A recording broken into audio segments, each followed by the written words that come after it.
തിരുവനന്തപുരത്ത് ഭൂമി തട്ടിപ്പിൽ കോൺഗ്രസ് DCC അംഗം അനന്തപുരി മണികണ്ഠൻ ഒളിവിൽ തുടരുന്നു. കേസിൽ മുക്കുകണ്ണിയെന്ന് തെളിഞ്ഞിട്ടും മണികണ്ഠനെതിരെ നടപടിയെടുക്കാതെ കോൺഗ്രസ് നേതൃത്വം.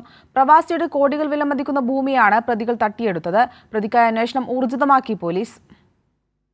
തിരുവനന്തപുരത്ത് പ്രവാസിയുടെ കോടികൾ വിലമതിക്കുന്ന ഭൂമി തട്ടിയെടുക്കാൻ മുൻ ആധാരം കളവ് പോയെന്നടക്കം പ്രതികൾ രേഖയുണ്ടാക്കിയതായി വ്യക്തമായിട്ടുണ്ട്.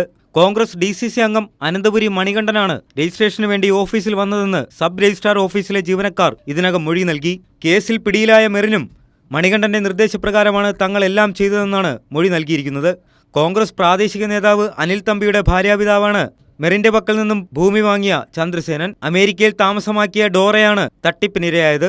മാതാപിതാക്കൾ ഡോറയ്ക്കെഴുതി നൽകിയ 10 മുറികളുള്ള ബഹുനില മന്ദിരവും 14 സെന്റ് ഭൂമിയുമാണ് ഭൂമാഫിയ വ്യാജരേഖ ചമച്ച് മറിച്ചുവിറ്റത്.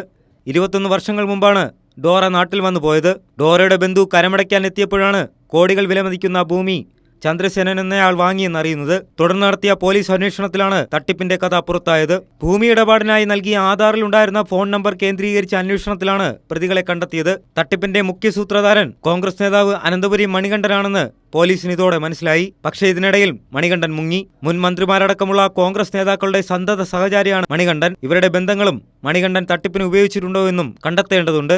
അതേസമയം കേസിൽ മുഖ്യകണ്ണിയെന്ന് തെളിഞ്ഞിട്ടും മണികണ്ഠനെതിരെ കോൺഗ്രസ് നേതൃത്വം ഒരു നടപടിയും എടുത്തിട്ടില്ല. കൈരളി ന്യൂസ്, തിരുവനന്തപുരം.